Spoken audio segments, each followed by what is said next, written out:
بسم اللہ الرحمن الرحیم الف لام میم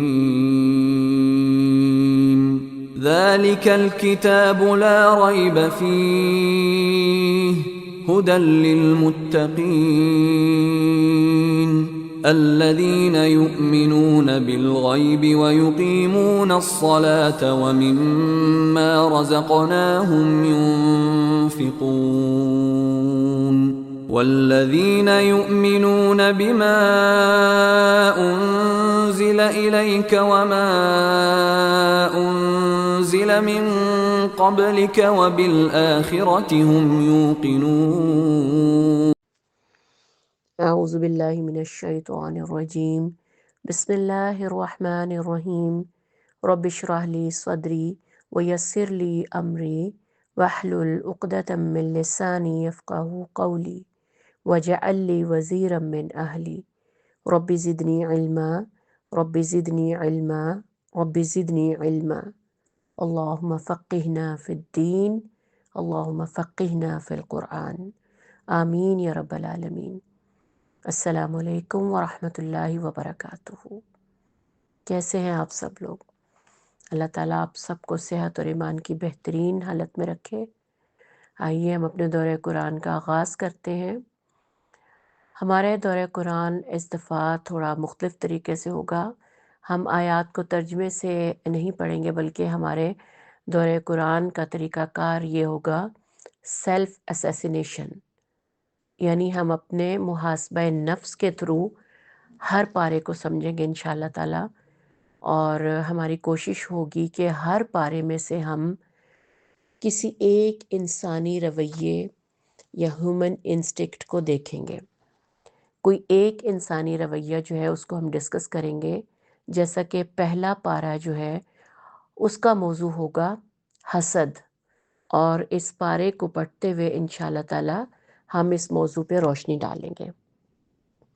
پارے کا آغاز کرتے ہیں، اور آغاز ہوتا ہے سورہ فاتحہ سے، جیسے کہ نماز اور قرآن کا آغاز سورہ فاتحہ ہی سے ہوتا ہے، جو کہ ایک دعا ہے، اور اس کا موضوع ہے شکر۔ شکر کیا ہے؟ شکر اللہ اور بندے کا ایک قلبی تعلق ہے۔ اگر آپ سورہ فاتحہ پڑھتے ہیں، اس کا ترجمہ پڑھتے ہیں، الحمدللہ رب العالمین، سب تعریف اللہ کے لیے جو تمام جہانوں کا مالک ہے، جو بہت مہربان اور بار بار رحم فرمانے والا ہے، مالک ہے بدلے کے دن کا۔ ہم صرف تیری ہی عبادت کرتے ہیں اور صرف تجھ سے ہی مدد مانگتے ہیں۔ دکھا ہم کو سیدھا راستہ، وہ راستہ ان لوگوں کا انعام کیا تو نے جن پر، اور ان لوگوں کا راستہ نہیں جن پر تو نے غضب کیا، اور نہ ان لوگوں کا جو گمراہ کرتا ہے۔ آمین یا رب العالمین۔ جیسا کہ آپ دیکھ ہی رہے ہیں کہ پوری سورہ فاتحہ ایک دعا ہے اور شکر کا اظہار ہے۔ اسکالرز کہتے ہیں کہ پورا قرآن آپ کو جو کچھ بتاتا ہے اس سب کو اللہ تعالیٰ نے، پورا قرآن ایک دعا ہے، اور اس سب کو اللہ تعالیٰ نے سورہ فاتحہ میں بند کر دیا۔ یعنی جیسے دریا کو کوزے میں بند کیا جاتا ہے، پورے قرآن کو سورہ فاتحہ میں بند کر دیا گیا ہے، اور سورہ فاتحہ کو 3 آیات میں مکمل کر دیا گیا۔ اور وہ 3 آیات کون سی ہیں؟ یعنی پورے قرآن کا خلاصہ کیا ہے؟ ایاک نعبد و ایاک نستعین اہدنا الصراط المستقیم۔ یعنی پورے قرآن کا طریقہ کار کیا ہے کہ اللہ ہی کی مدد کے ساتھ ہم ہدایت کا راستہ مانگتے ہیں۔ یہ تو ہوگی ہماری سورہ فاتحہ۔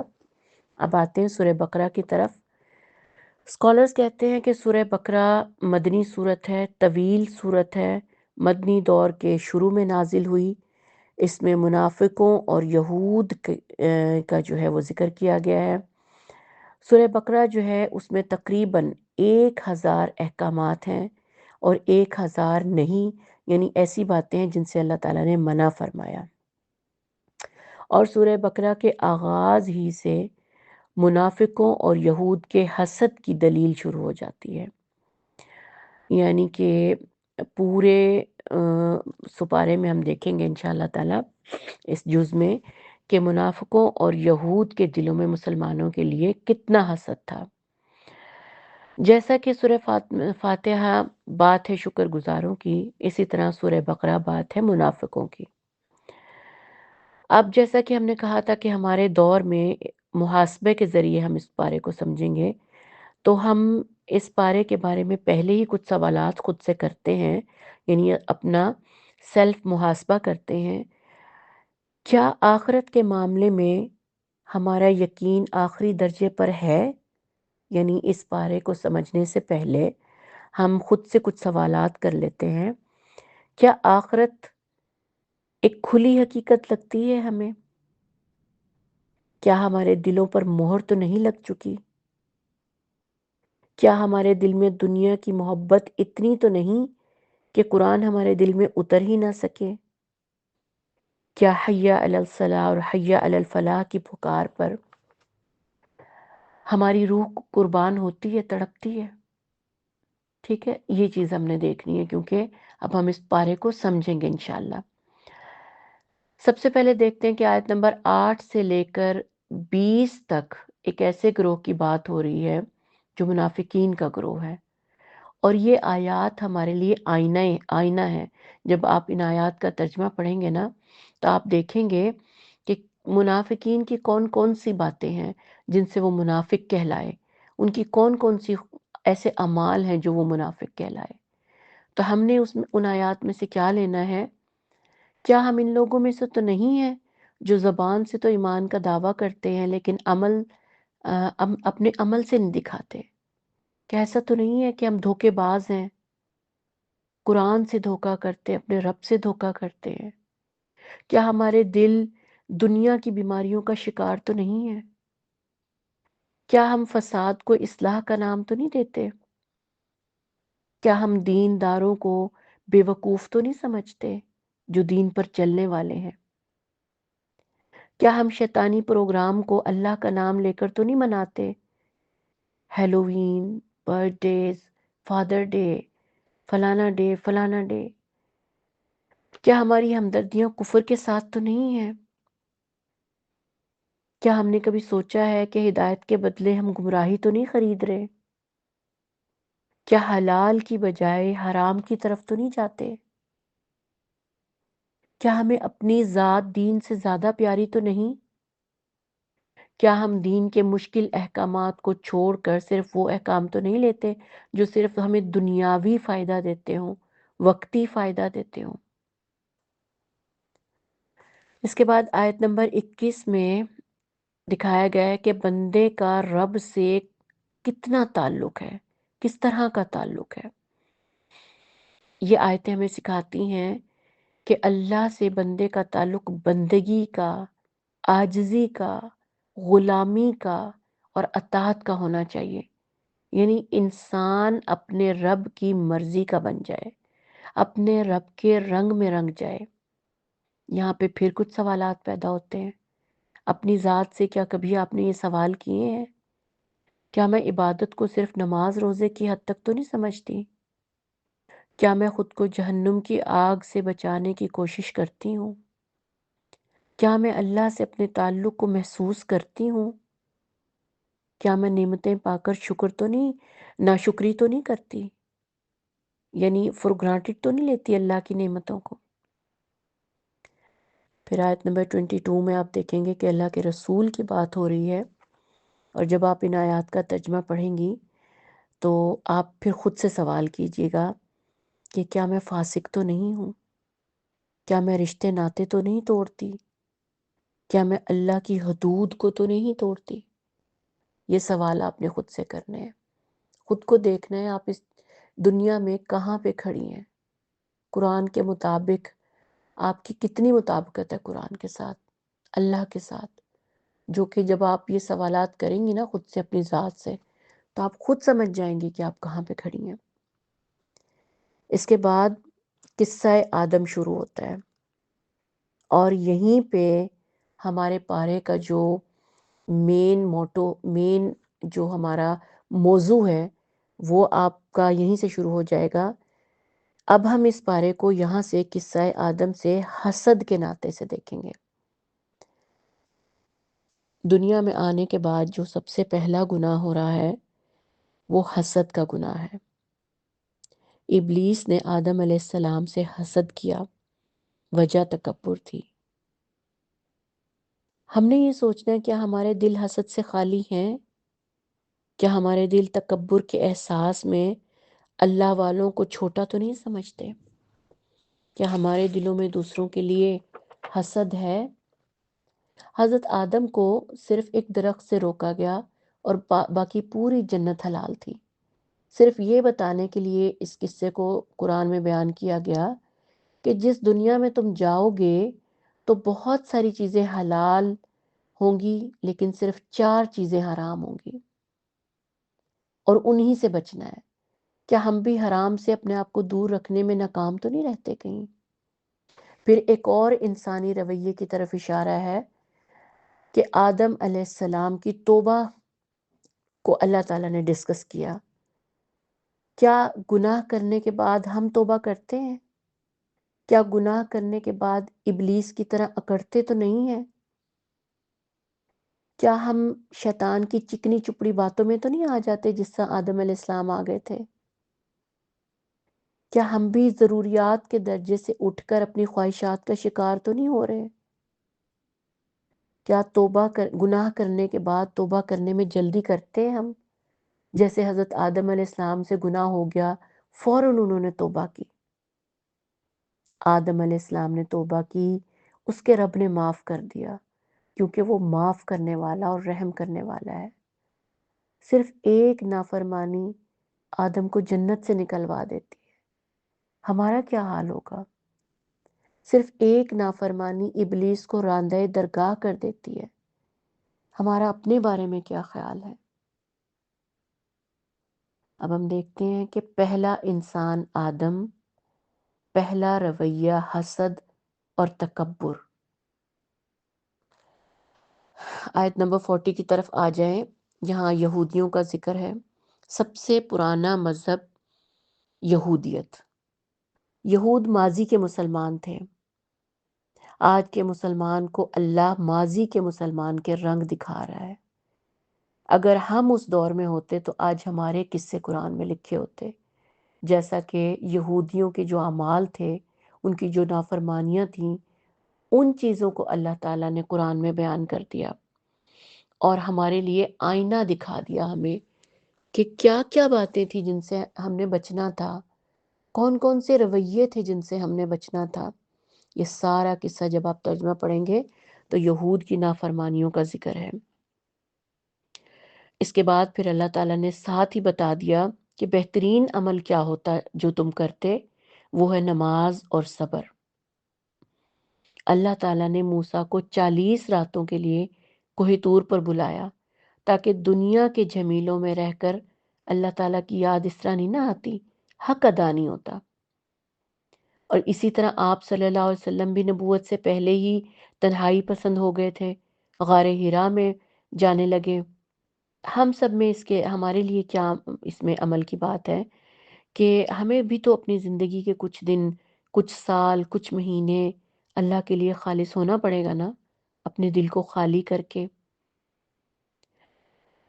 اے اللہ ہمیں بھی اس رمضان میں توفیق دے کہ اپنے دل کو بہترین صرف تیرے لیے خالص کر لیں۔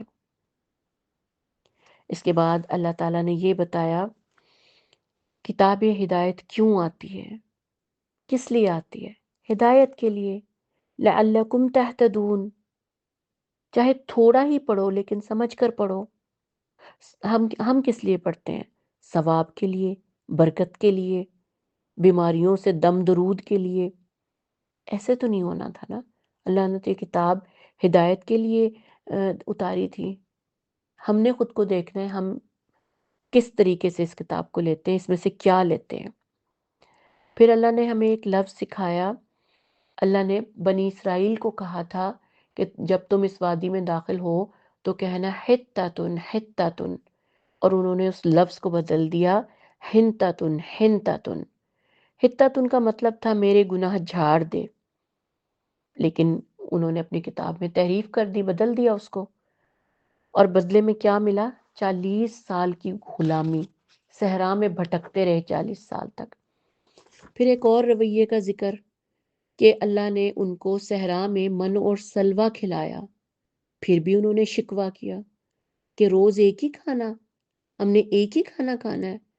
آج ہماری امت کہاں گم ہو گئی؟ کھانے پکانے میں، کھانے پینے میں۔ اگر آپ دیکھیں نا، آج کی نسل، آج کے نوجوانوں کا ایک ہی بس بات ہے چہرے پہ، کیا کھانا ہے، شام کو کیا پکے گا، صبح کیا پکے گا، آج کون سی ڈش بنے گی، مہینے مہینے بھر کے کھانے، زبان کی خاطر سارا زور، ساری محنتیں کھانے پکانے پر اور کھانے کھانے پر۔ ہم تو سوچتے ہیں کہ اولاد کو کھلائیں گے تو خوش ہوگی، ہماری خدمت کرے گی، مگر اصل حقیقت الٹ ہے۔ نتھنگ ٹو ایٹ، فریج کھولتے ہیں تو کہیں گے نتھنگ ٹو ایٹ، کچھ پکا ہی نہیں، ہماری پسند کا ہی نہیں ہے، یہ تو ہمیں پسند ہی نہیں ہے۔ یہ کیسی فطرت ہے انسان کی؟ اگر قرآن کی باتوں کو نہیں سنیں گے نا، قرآن سے سبق نہیں لیں گے، اس میں سے اپنے لیے محاسبہ نہیں کریں گے نا، تو ہمیں بھی پھر صحرا نوردی کرنی ہوگی، ہمیں بھی اللہ تعالیٰ صحرا میں بھٹکا دے گا۔ کھانا کیا ہے؟ کھانا اور نیند کو جتنا بڑھا لو اتنا ہی بڑھ جائے گا۔ اور انہوں نے کیا کیا تھا؟ انہوں نے کیا کہا تھا کہ من اور سلوا نہیں کھانا، ہم نے تو پیاز اور ککڑی کھانی ہے، یعنی اچھی چیز کے بدلے ادنا چیز، گھٹیا چیز انہوں نے مانگی۔ اور ہم کیا کرتے ہیں؟ فجر کی نماز چھوڑ کر نیند کو اپنا لیا، اعلیٰ کے بدلے ادنا لیا، اللہ کے کلام کو چھوڑ کر فکشن کو پکڑ لیا، اعلیٰ کے بدلے ادنا لیا، حلال کو چھوڑ کر حرام کی طرف چلے گئے، اعلیٰ کے بدلے ادنا لے لیا۔ کل کے یہودی کو اگر اس کا یہودی کہلانا نہیں بچا سکا، تو آج کے مسلمان کو اس کا مسلمان کہلانا بچا سکے گا کیا؟ نتیجہ کیا ہم نے لینا ہے؟ یعنی جس کے عمل نے اس کو پیچھے چھوڑ دیا، اس کا نسب بھی اس کو نہیں بچا سکے گا۔ اور اس کے فوراً بعد آگے حکم آتا ہے کہ اس کتاب کو مضبوطی سے تھام لو۔ ہم نے اس کتاب کو کتنی مضبوطی سے تھاما ہوا ہے؟ صرف رمضان میں ہم اس کو پڑھتے ہیں، رمضان میں ہم پلاننگ کرتے ہیں کتنے قرآن پڑھنے ہیں، کتنے صبح کتنا پڑھنا ہے، شام کو کتنا پڑھنا ہے، یہ وظیفے کرنے، وہ وظیفے کرنے۔ اس قرآن کو صرف رمضان میں ہم یاد کرتے ہیں، اور باقی پورے سال میں شاید ہم ایک قرآن بھی نہ پڑھتے ہوں۔ قرآن سے تعلق جڑنا بھی ایک خوش قسمتی ہے۔ اللہ تعالیٰ ہر ایک کو یہ نعمت نہیں دیتا، جو مانگتا ہے صرف اسی کو ملتی ہے۔ آگے ایک اور رویے کا ذکر آ رہا ہے، ایک اور نافرمانی، ہیلے بہانوں کا ذکر آ رہا ہے۔ اللہ تعالیٰ نے بنی اسرائیل کو سزا کے طور پر بندر بنا دیا تھا جب انہوں نے سبت کا قانون توڑا۔ ان کو منع کیا گیا تھا کہ ہفتے کے دن تم صرف عبادت کرو گے اور مچھلیاں نہیں، سمندر میں سے مچھلیاں نہیں پکڑو گے۔ تو وہ ہیلے بہانے کرتے تھے، اور ایک دن پہلے ہی جال ڈال دیتے کہ ہم نے ہفتے کو نہیں، ہم نے تو جمعے کو ڈالا تھا۔ ہیلے بہانوں سے وہ مچھلیاں، اور مچھلیاں بھی ہفتے کے دن زیادہ سے زیادہ آتی تھیں، تو اللہ تعالیٰ نے ان کو بندر بنا دیا نافرمانی کے نتیجے میں۔ ہم اپنا محاسبہ کیسے کرتے ہیں؟ کیا میں ہیلے بہانے تو نہیں کرتی عبادات میں، قرآن میں؟ کیا میں اللہ کے حکموں کو اپنی مرضی کے لیے توڑ مروڑ کر تو نہیں پیش کرتی آج کے دور کے مطابق؟ میں اپنی مرضی کا دین تو نہیں بنا رہی، پک اینڈ چوز تو نہیں کر رہی؟ ہم نے یہ سیکھنا ہے۔ پھر آگے گائے کا واقعہ آ جاتا ہے کہ، اور اس واقعے سے ہمیں کیا پتہ چلتا ہے کہ جب بندہ کوئی کام نہ کرنا چاہے تو پھر وہ مختلف حجتیں بیان کرتا ہے کہ یہ کام کیسے کرنا ہے، کس ٹائم پہ کرنا ہے، کب کرنا ہے، کپڑے کون سے ہوں گے۔ انہوں نے بھی تو یہی سوال پوچھا تھا نا، گائے کیسی ہو، کس رنگ کی ہو، کیسے دکھتی ہو؟ تو جتنے سوال پھر انہوں نے کیے، اتنی ہی اپنے لیے انہوں نے مشکلات کھڑی کر لی۔ ہم اپنے محاسبے کے طور پہ خود سے یہ پوچھیں گے، کیا اللہ کا حکم سن کر ہم فوراً مانتے ہیں یا تعویلات کرتے ہیں؟ کیا فن کے نام پر ہم جہالت کی باتیں تو نہیں کرتے؟ جس کو ہم فن کہتے ہیں، جس کو ہم دنیا کے کوئی، جیسے یہ تو فن ہے، فن کے لیے کیا تھا، اس میں کیا گناہ ہو گیا؟ کیا ہنسی مذاق کے نام پر ہم جھوٹ تو نہیں بولتے؟ جھوٹ تو گناہ کبیرہ ہے. ہم جھوٹ بولنے کو پسند تو نہیں کرتے مزاح کے طور پر؟ کیا کوئی کام کرنے سے پہلے انشاءاللہ بولتے ہیں ہم؟ یہ جو رویے ہیں نا، کیوں، کب، کیسے، یہ رویہ بہت برا ہوتا ہے. اس کے نتیجے میں اللہ تعالیٰ دلوں کو سخت کر دیتا ہے. جیسے قرآن میں بھی کہا ہے نا، ثم قست قلوبکم. کیا ہمارے دل بھی پتھر کے تو نہیں ہو گئے، یا پتھروں سے بھی زیادہ سخت؟ کیا ہمیں موت یاد رہتی ہے؟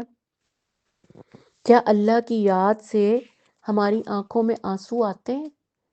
دل تبھی پتھر کی طرح سخت ہوتے ہیں جب ہمارے دل نرم نہ ہو، جب ہمارے دل اللہ کی یاد سے غافل ہو جائیں، جب اللہ کا ذکر ہو اور ہماری آنکھ میں آنسو بھی نہ آئے. اور آخری جو رکوعات ہیں ان میں اگر آپ دیکھیں نا، رکوع نمبر 11 آپ دیکھیں گے تو دیکھیں گے کہ بنی اسرائیل کے بارے میں اس آیت کے اندر احکامات 10 یعنی 10 کمانڈمنٹس ہیں. اللہ تعالیٰ نے بنی اسرائیل کو 10 احکامات دیے تھے جو آج کے دور میں ہمارے لیے بھی بہت اہم ہیں. وہ کیا تھے؟ اللہ کے سوا کسی کی عبادت نہ کرنا، ماں باپ کے ساتھ اچھا سلوک کرنا، یتیموں اور مسکینوں کے ساتھ بھلائی کرنا، لوگوں سے بھلی بات کہنا، نماز قائم کرنا، زکوٰۃ دینا، لوگوں کو قتل نہ کرنا، اور اپنے بہن بھائیوں پر ظلم اور زیادتی کر کے ان کو گھروں سے نہ نکالنا. لیکن انہوں نے کچھ مانا اور کچھ نہ مانا.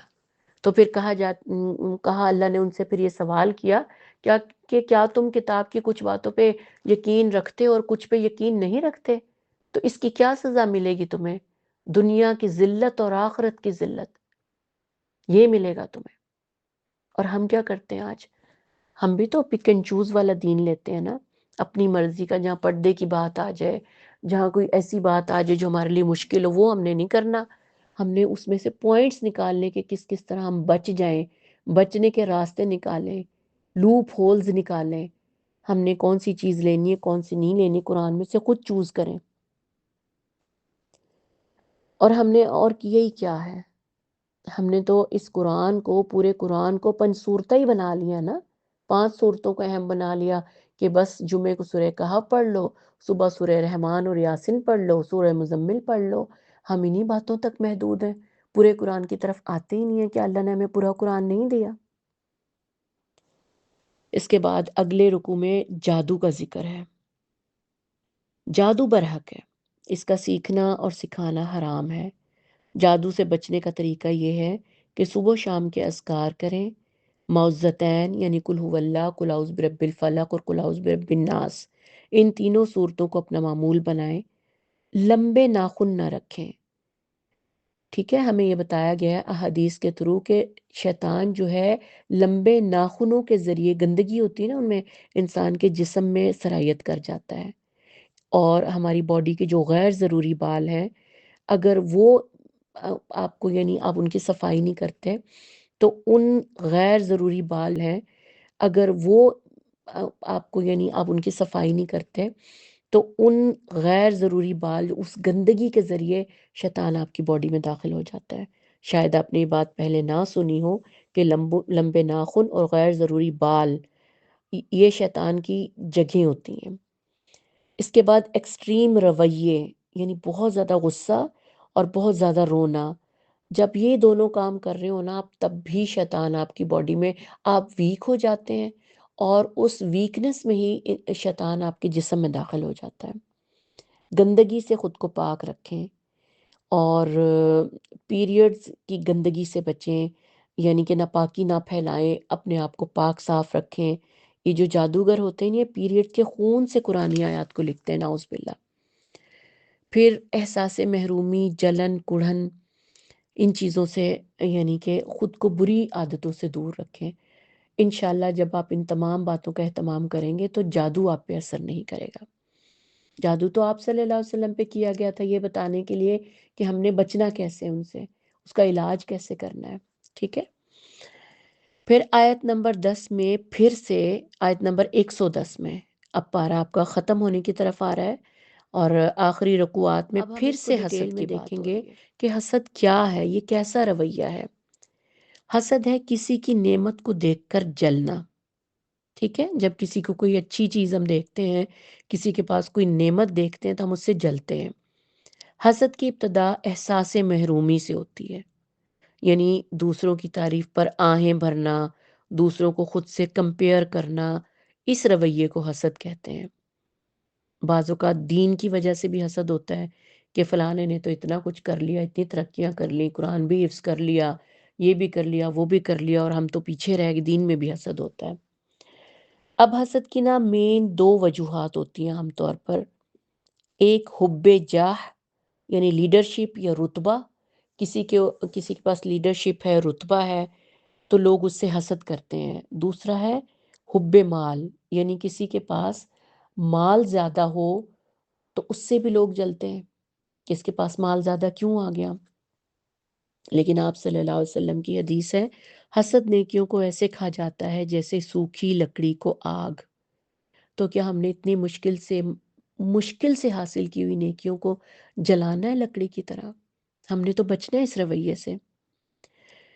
حسد کے کچھ درجات بھی ہوتے ہیں۔ اس میں سب سے پہلا درجہ یہ ہے، عام طور پہ اس کے 3 درجے ہوتے ہیں حسد کے۔ سب سے پہلا درجہ کیا ہوتا ہے کہ یہ چیز فلانے کے پاس ہے، چلو اس کے پاس بھی رہے، مجھے بھی مل جائے۔ یہاں تک تو پھر بھی بات ٹھیک ہے کہ یہاں سے ہم پیچھے پلٹ سکتے ہیں، توبہ کر کے ہم اپنے اس رویے سے پلٹ سکتے ہیں۔ لیکن دوسرا درجہ بہت خطرناک ہے۔ دوسرا درجہ یہ ہے کہ جو نعمت اس بندے کے پاس ہے اس سے چھن جائے اور مجھے مل جائے۔ اور تیسرا درجہ تو بدترین ہے کہ مجھے ملے نہ ملے، اس سے تو ضرور ہی چھن جائے، ہے نا؟ اور قرآن میں ہمیں کتنے رویے ملتے ہیں حسد کے اوپر کئی جگہوں پہ۔ اور حضرت یوسف کے بھائیوں کا قصہ کہ حسد کا کیا، حسد کے بارے میں کہا جاتا ہے کہ الحسود لا یسود، یعنی کچھ بھی نہ ملے۔ حضرت یوسف کے بھائیوں نے حسد کیا سرداری کے لیے اور سرداری بھی نہ ملی، ٹھیک ہے؟ اس کا علاج کیا ہے؟ اگر آپ کو کسی سے حسد محسوس ہو رہا ہے تو ہمیں کیا کرنا چاہیے؟ کسی کی کوئی خوبی دیکھیں تو اپنی کوئی خوبی یاد کر لیں، یہ بہترین علاج ہے۔ آپ ان باتوں کو غور سے نوٹ کریں۔ جس سے حسد کریں اس کے لیے دعا کریں، پھر اس کو تحفے تحائف دیں، کیونکہ تحفے دینے سے دل کا کینہ جاتا ہے نا، اور دوسرے کے دل میں آپ کے لیے محبت بھی پیدا ہو جائے گی۔ قرآن کو سمجھ کر پڑھیں تاکہ ایمان کی طاقت بڑھے اور برائی کی طاقت کم ہو۔ علم والوں سے دوستی کریں، یہ سوچیں کہ اس کو اللہ نے یہ دیا ہے، یہ اس کا ذاتی فیصلہ نہیں ہے، اللہ کا حکم ہے، اللہ نے اس کو یہ نعمت دی ہے۔ استغفار کی کثرت کریں، اور جو آپ سے حسد کرتا ہو دوسروں کے سامنے اس کی تعریف کریں۔ اچھا، اب یہ ہے، یہ تو اس سے بچنے، یہ تو طریقہ وہ تھا نا کہ اگر ہمیں کسی کے کوئی ہم سے حسد کر رہا ہے تو ہم نے کیسے بچنا ہے اس سے، ٹھیک ہے؟ اب ہے کہ اگر آپ سے کوئی حسد کرے تو آپ کرنا کیا چاہیے؟ آپ کو کیا کرنا چاہیے اس سے بچنے کے لیے؟ کیونکہ کہا جاتا ہے نا کہ جس طرح نظر بد جتنی اہم ہے نا، جو آپ کو قبر میں بھی نہیں چھوڑتی، پیچھا نہیں چھوڑتی، اسی طرح حسد بھی اتنا ہی سخت آپ کے لیے مضر ہے، آپ کے لیے تباہی لانے والا ہے۔ حسد بھی آپ کو بہت یعنی کہ نقصان پہنچاتا ہے۔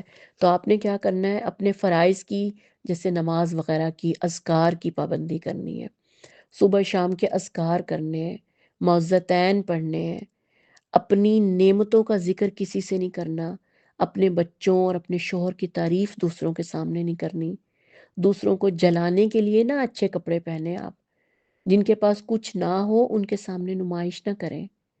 جب آپ کو پتہ چل جائے کہ کوئی آپ سے حسد کر رہا ہے تو اس کی تعریف کریں، اس کے لیے دعا کریں آپ، ٹھیک ہے؟ تو یہ ہم نے حسد کو ڈسکس کیا، اور دیکھیں یہ اتنی اہم ایک انسانی رویہ ہے جس کا ذکر اللہ نے قرآن میں کیا، یعنی احادیث کے ذریعے بھی تو ہمیں بتایا جا سکتا تھا نا۔ اس پہ بہت ساری حدیثیں بھی ہیں، لیکن یہ اتنا نقصان دہ رویہ ہے جو آپ کی ذات کو بھی کھا جاتا ہے، آپ کی نیکیوں کو بھی کھا جاتا ہے، آپ کی پرسنالٹی کو بھی، اور آپ کی ذات کو نقصان پہنچاتا ہے، ٹھیک ہے؟ تو اس کا علاج بھی میں نے آپ کو بتا دیا ہے۔ اب آپ اہتمام کریں کہ خود کیسے آپ نے حسد سے بچنا ہے اور دوسروں کے حسد سے کیسے خود کو بچانا ہے۔ پارے کے آخر میں ایک ایسی شخصیت کا ذکر ہو رہا ہے جس پر جتنا رشک کیا جا سکے کم ہے، ابراہیم علیہ السلام، خلیل اللہ، اللہ کے پیارے دوست۔ اسکالرز کہتے ہیں کہ ابراہیم اللہ کی تمام آزمائشوں پر پورے اترے، اور کوئی ایسی آزمائش نہیں تھی کہتے ہیں جو ان پہ نہ آئی ہو۔ میں ان کی کس کس آزمائش کا ذکر کروں، لیکن بدلے میں کیا ملا؟ دنیا کی امامت ملی۔ لوگوں کو اللہ نے حکم دیا کہ جہاں ابراہیم کھڑے ہوتے ہیں اس جگہ کو نماز بنا لو، مصلی بنا لو۔ یہ ہے اللہ کی شان۔ اللہ نے قیامت تک کے لیے بتا دیا کہ جو اللہ کے لیے خالص ہوگا اللہ اس کا نام بھی رہتی دنیا تک رکھے گا۔ اللہ نے کیسے قرآن میں حضرت ابراہیم علیہ السلام کا ذکر کیا، محبت سے، شان سے، فخریہ۔ اللہ تعالیٰ اپنے بندوں کو ایسے ہی جب اللہ کسی کو پسند کرتا ہے پھر ایسے ہی محبت سے ذکر کرتا ہے۔ اے اللہ، ہم بھی تجھ سے دعا کرتے ہیں کہ ہمیں بھی اپنے لیے خالص کر لے، اپنے دین کے لیے خالص کر لے۔ یا اللہ، آج سے ہی ہم نیت کرتے ہیں کہ جو کام بھی نیکی کا کریں گے صرف اور صرف تیرے حسین چہرے کے لیے، تیرے وجہ کل کریم کے لیے، یا اللہ صرف تیری ذات اور تیری رضا کے لیے کریں گے۔ اے اللہ، ہم نے جو کچھ بھی پڑھا ہم سے قبول فرما لے، اگر کوئی غلطی کوتاہی ہوئی ہو تو ہمیں معاف فرما دے۔ سبحانک اللہم و بحمدک، نشہد ان لا الہ الا انت، نستغفرک و نتوب الیک۔ السلام علیکم ورحمۃ اللہ وبرکاتہ۔